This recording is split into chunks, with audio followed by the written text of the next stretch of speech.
Today I will tell you a story. It's hard to say if it's a tragedy or something else. It's a story about a ghost marriage, a tale of sadness, helplessness, yet full of deep love and determination. In a remote village in the Xiangxi region lived two young people, Ming and Lan. Ming was smart and clever, while Lan was gentle and kind. They grew up together, always by each other's side, like brother and sister. They would climb mountains, catch fish, and fly kites together as kids. As they got older, the two childhood friends developed a deep love for each other. However, life didn't go as they hoped.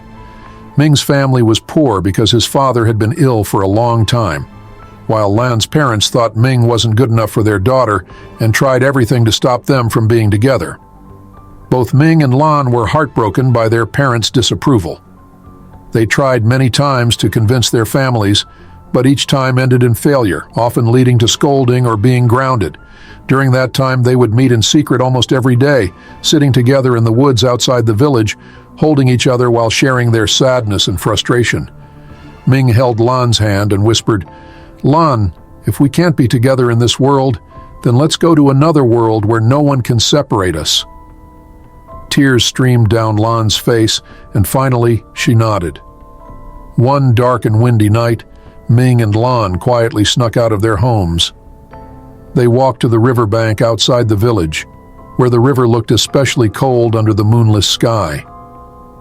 Standing by the river, they held each other's hands tightly, their eyes full of determination and love.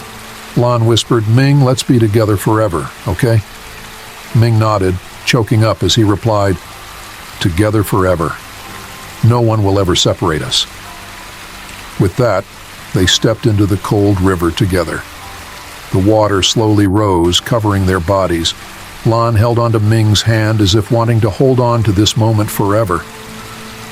Just as they were about to be completely swallowed by the river, a flashlight suddenly cut through the darkness. It was old Lin, an elderly hunter from the village, who happened to be passing by. Seeing two figures struggling in the river, he threw down his hunting rifle and jumped in without hesitation to save them. Old Lin was already old, and his strength wasn't what it used to be, but he gave it everything he had and managed to pull Ming to the shore. Unfortunately, Lan had been swept away by the strong current and disappeared. When Ming woke up from unconsciousness, he saw that Lan was gone and immediately began crying, struggling to jump back into the river, but old Lin held him tight. Holding Ming, old Lin patted his back, saying, "Son, once you're gone, there's nothing left. You have to keep living," Ming cried helplessly, his tears mixing with the river water. The news spread quickly, and villagers rushed to the river to help search for Lan's body. Her mother knelt by the river, crying her heart out, blaming herself. "It's all my fault. I shouldn't have kept them apart. I'm the one who hurt my daughter." The villagers searched the river for hours and even brought small boats to look downstream, but they couldn't find Lan's body. As dawn approached, her parents were desperate, with no options left but to ask for help from the most respected figure in the village, Taoist Master Zhang. After hearing the whole story, Master Zhang frowned deeply, thought for a while, and then said to Lan's parents, "Lan's spirit is restless, and her soul is wandering. The reason her body cannot be found is likely because she has unfinished business. Only by holding a ghost marriage, letting her marry Ming, can her spirit be at peace." Lan's parents were heartbroken upon hearing this, but for their daughter's sake, they finally decided to speak with Ming's parents about it. When Ming's parents heard about the proposal, they were furious. His father slammed the table in anger, shouting, "How can this be? My son is still alive. How can he marry someone who's dead?" However, Ming knelt before his parents, tears streaming down his face, begging, "Mom, Dad, Lan is the only person I've ever loved. I can't bear the thought of her suffering alone. Please let me do this."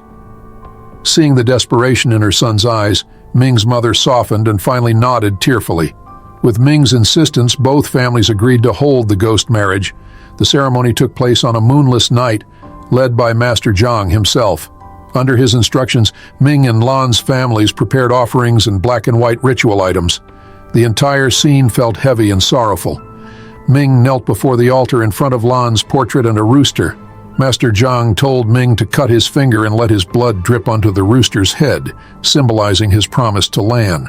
Master Zhang took the rooster and walked to the river.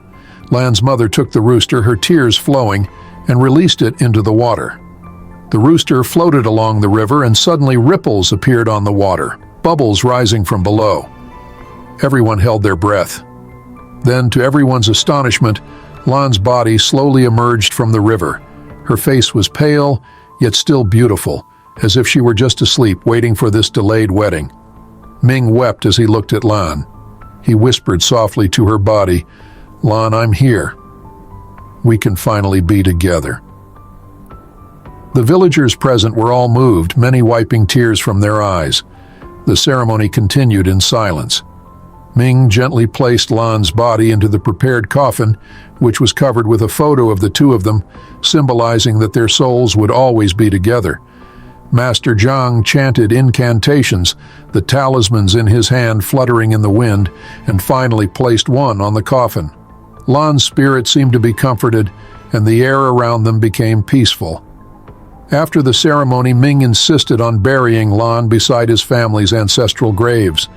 Despite his parents' strong objections, his determination was unshakable.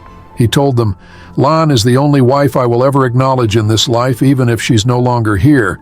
When my time comes, please bury me next to her, so we will never be apart." From that day on, Ming visited Lan's grave every day, talking to her about his life, as if she were still there with him. The villagers all said that Ming was truly a man of deep love, and that Lan in the end had found her final resting place.